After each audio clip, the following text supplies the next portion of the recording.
இந்த இயந்திர அறிவியல் கண்டுபிடிக்கிறாங்கல்ல, நிறைய கண்டுபிடிக்கிறாங்கல்ல, இதெல்லாம் சலிச்சு போயிடும். ஏன் எதிர்கால தலைமுறையினர் இத கண்டுபிடிக்கிறதுல ஆர்வமே காட்ட மாட்டாங்க? இயந்திரங்களை கண்டுபிடிக்கிறனா டிவி கண்டுபிடிக்கிறாங்க. இப்ப அது வந்துருச்சு. ஏஐ டெக்னாலஜி வந்துருச்சு. அது வந்துருச்சு, இது வந்துருச்சு. கார் வந்துருச்சு. ஆள் இல்லாத கார் வந்துருச்சு. இப்ப கண்டுபிடிப்புகள்ல ஒரு ஆர்வம் இருக்குல்ல, கண்டுபிடிக்கிறாங்கல்ல. இந்த கண்டுபிடிப்புகள் என்னைக்கோ ஒரு நாள் சலித்து போய்விடும். வெறுக்கப்படும். புறக்கணிக்கப்படும். இன்னைக்கு நமக்கு ஆர்வமா தெரிஞ்ச டிவி, கடந்த காலத்துல ஆர்வமா தெரிஞ்ச டிவி வந்து ஒரு காலத்துல புறக்கணிக்கப்பட்டுருச்சு.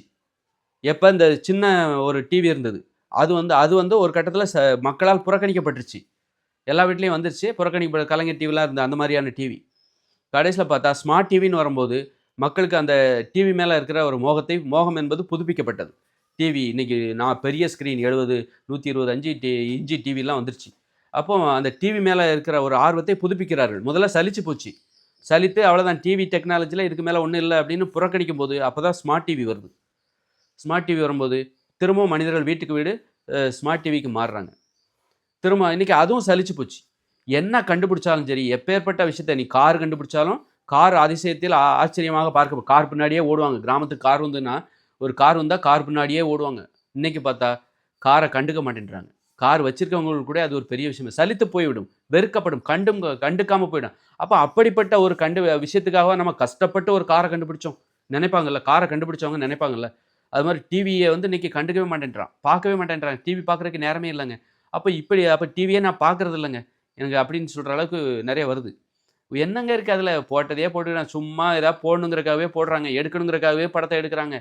படத்தெல்லாம் எடுத்து முடிச்சாச்சு. எல்லா விதமான படத்தையும் எடுத்து முடிச்சாச்சு. இப்பலாம் எடுக்கணுங்கிறதுக்காகவே ஏதோ எடுக்குறாங்க படம். அப்ப அது போர் அடிச்சு சினிமாவே போர் அடிச்சு போச்சு. ஆனா அதே சினிமா தான் அதிசயமா தெரிஞ்சுது. இன்னைக்கு சினிமாவே வெறுத்து போச்சு. அப்ப இவ்வளவு இப்படி வெறுக்கப்படுகிற ஒரு சினிமாவுக்காகவா நான் என் வாழ்க்கைய தியாகம் பண்ணேங்கிற அந்த சினிமாவுல வேல பார்த்தவங்க நெனைப்பாங்கல்ல. அப்ப இன்னைக்கு ஒரு காரெல்லாம் போர் அடிச்சிருச்சு. எல்லா டெக்னாலஜியும் போர் அடிக்குது. மொபைல் ஃபோன் போர் அடிக்குது. அப்படிங்கும்போது வெறுக்கப்படுகிறது. மொபைல் ஃபோனே நான் பார்க்கறதில்ல அப்படிங்கிற அளவுக்கு போம்போது, அது பார்க்காதன்னு வேற சொல்றாங்க. ஆபத்தாவும் இருக்குது. பார்க்காதன்னு வேற அறிவுறுது. அப்ப இப்படிப்பட்ட ஒரு விஷயத்துக்காகவா நான் கஷ்டப்பட்டு, எனது எல்லா வாழ்க்கையும் தியாகம் பண்ணிட்டு, என் பொண்டாட்டி பிள்ளைகள பார்க்காம, கணவன பார்க்காம, மனைவிய அம்மாவ பார்க்காம, நான் எப்ப பார்த்தாலும் ஆராய்ச்சி பண்ணி இதுக்காகவா நான் டிவிய கண்டுபிடிச்சேன்? இன்னைக்கு அந்த கண்டுபிடிப்பையே புறக்கணிக்கிறாங்க. வெறுக்குறாங்க. க இதெல்லாம் உண்மையான இது அப்படின்னு சொல்லி. அப்போ இன்னைக்கு அது எதிர்காலத்தில அந்த காரும் பார்த்தீங்கன்னா, வெறுக்கப்படும். டெக்னாலஜி எல்லாமே வெறுக்கப்படும், புறக்கணிக்கப்படும். அப்போ புதுசு புதுசா உனக்கு வந்துகிட்டே இருக்கணும். புதுசு புதுசா எதுவுமே வரலன்னா, தூக்கி அவ்வளோதான் சலிப்பு. அதுக்கு மேல எதுவுமே இல்லையா அப்படின்னா, அதன் பிறகு அதில ஆர்வமே காட்ட மாட்டாங்க. அப்போ புதுசு புதுசா உனக்கு எதையாவது காட்டிக்கிட்டே இருக்கணும். உன் ஆசைய தூண்டணும். அப்ப அதுக்காக ஒருத்தன் வந்து தியாகம் பண்ணிட்டு கஷ்டப்படணும். அப்புறம் அதையும் நீ தூக்கி போட்டுருவ. உனது ஆசையை தூண்டிக் கொண்டே இருக்க வேண்டும். உனது பேராசையிலேயே உன்னை இருக்க வைக்கணும். அப்படிங்கிறதுக்காக புதுசு புதுசா ஏதாவது கண்டுபிடிச்சு உன்ட்ட காமிச்சுக்கிட்டே இருக்கணும். அப்படி கண்டுபிடிச்சு ஆராய்ச்சி பண்ணி கண்டுபிடிச்சு காமிக்கிறதுக்காகவே ஒரு லட்சக்கணக்கான பேர், இப்ப கோடிக்கணக்கான பேர் என்ன பண்ணுவாங்க? தன்னுடைய வாழ்க்கை இன்பங்கள் எல்லாத்தையும் தியாகம் பண்ணி ஆராய்ச்சியில் ஈடுபட்டுக் கொண்டிருப்பார்கள். உன்னை திருப்திப்படுத்துவதற்காக, உன்னை சந்தோஷப்படுத்துறதுக்காக. உனக்கு ஒரு வண்டிய கண்டுபிடிச்சு குடுத்துருவாங்க. ஒரு ஸ்கூட்டர. அதுல நீ ஓட்டுவ. சூப்பரா இருக்கு, சூப்பரா இருக்குன்ப. 1 வருஷம் ஓட்டுனதுக்கப்புறம் சலிச்சு போச்சு. அப்புறம் உனக்கு புதுசா கண்டுபிடிச்சு, புதுசா ஒரு ஸ்கூட்டர காமிக்கணும். அப்ப இப்படி கண்டுபிடிச்சு காட்டுறான் பாருங்க. இவன் ஃபேமிலியோட ஸ்பெண்ட் பண்ண மாட்டான். இவனுக்கு வந்து ஒரு குடும்பத்தோட நட்பு, ஒரு விளையாட்டு, காதல் எதுவுமே இவனால முடியாது. ஒரு மன அழுத்தத்தோட வாழ்க்கைய தியாகம் பண்ணிட்டு தான் உன்ன திருப்திப்படுத்திக்கிட்டு இருப்பான். இந்த டெக்னாலஜி மூலமா. நீ இவ்வளோ திருப்திப்படுத்தினாலும் இது எனக்கு பிடிக்கல. போர் அடிச்சிருச்சு. அடுத்து என்ன? அடுத்து என்ன? அப்ப அடுத்து என்ன? நீ பாட்டுக்கு அப்போ கஷ்டப்பட்டு கண்டுபிடிக்கிறோம். அது வந்து இந்த மக்களுக்கு சலித்து போய் விடுகிறது. எவ்வளோ தியாகங்கள, இன்பங்கள தியாகம் பண்ணி கண்டுபிடிச்ச அந்த கண்டுபிடிப்புகள் எல்லாமே மக்களுக்கு சலித்து வெறுத்து போய்விடுது. புறக்கணித்து விடுகிறார்கள். சைக்கிள கஷ்டப்பட்டு கண்டுபிடிச்சாங்க. இன்னைக்கு சைக்கிள ஓட்ட மாட்டேன்றாங்க. சைக்கிள தூக்கி ஓரம் கட்டிட்டாங்க. துருப்பிடிச்சு கை கிடக்கு. அப்ப இதுக்காகவா நான் சைக்கிள கஷ்டப்பட்டு கண்டுபிடிச்சேன்? அன்னைக்கு நான் வந்து குடும்பத்தோடு கூட நேரம் செலவழிக்காம இதுக்காகவாப்பா நான் சைக்கிள கண்டுபிடிச்சேன்? இன்னைக்கு சைக்கிளே எடுக்க மாட்டேன்றாங்க. அப்படிங்கிற கேள்வி வருதுல்ல.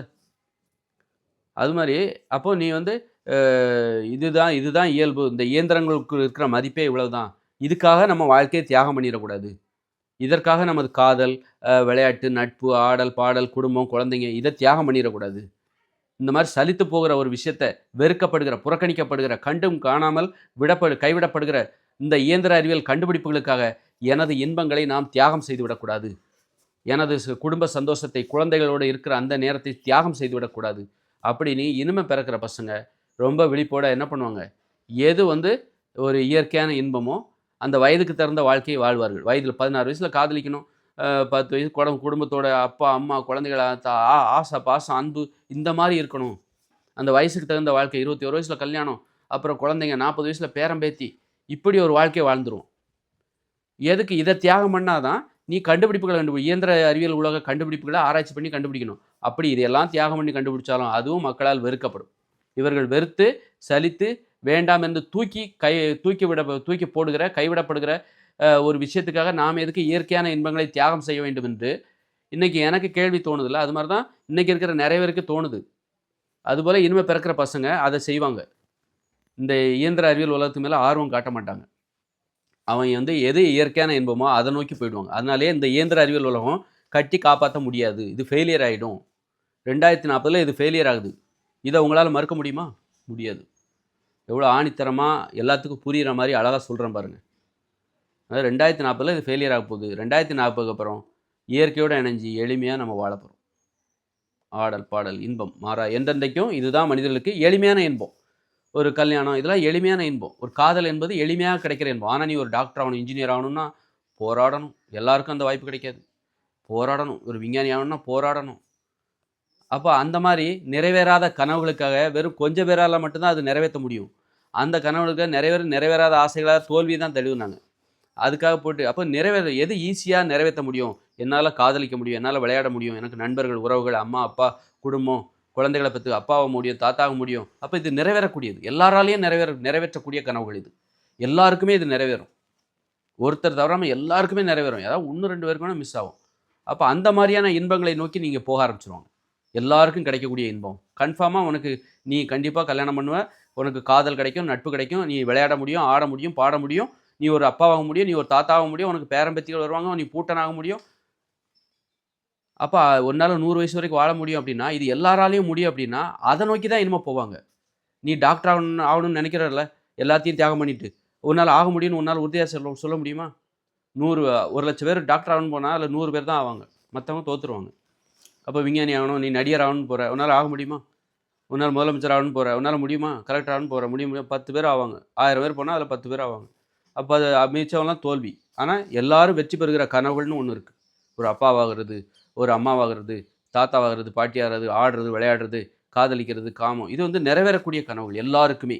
எளிதாக, ஆபத்தில்லாமல் பாதுகாப்பாக, மகிழ்ச்சியாக, சந்தோஷமா இருக்கக்கூடிய ஒரு கனவுகள் இது. ஆனா, நீ ஒரு டாக்டர், இன்ஜினியர் அல்லது ஒரு கார் ஓட்டுறது, டிரைவர் ஆகுறது, ஒரு போட்டி, ஓட்டப்பந்தயம் இதெல்லாம் ரொம்ப ஆபத்தானது. ஓட்டப்பந்தயம் ஒலிம்பிக்ல தங்கம் வாங்குன உசேன் போல்ட் இன்னைக்கு நடக்க முடியல. அதனால உலக ஆணழகன் போட்டிய வென்றவருக்கு இன்னைக்கு நிக்க முடியல. எழுந்து நிக்க முடியல. வாழ்நாள் முழுதும் அதுதான் வாழ்க்கைன்னு சொல்லிட்டு வாழ்ந்தாரு. கடைசில பார்த்தா இன்னைக்கு அவரால நிக்க முடியல. அந்த மாரி தான் சலித்து போகிற கனவுகள் இது. இன்னைக்கு இருக்கிற உலகம் சலித்து போகிற கனவுகளால் உருவாக்கப்பட்டது. வெறுத்து போகிற. அதுபோல ஆபத்தான எல்லாருக்கும் கிடைக்காத ஒரு சாத்தியமில்லாத ஒரு கனவுகள். அத நோக்கி போவாங்களா? எல்லாராலயும் முடியிற விஷயம் என்னால முடியாதுப்பா அப்படின்னு சொல்லி இனிமே இந்த பக்கமா போக ஆரம்பிச்சுருவாங்க. அந்த என்னால காதலிக்க முடியும், நட்பு, அன்பு, பாசம், கல்யாணம் பண்ண முடியும், அப்பாவ முடியும், அம்மாவாக முடியும், தாத்தாவ முடியும், பாட்டினா முடியும். இந்த மாரி ஒரு வாழ்க்கைய வாழ ஆரம்பிச்சுருவாங்க.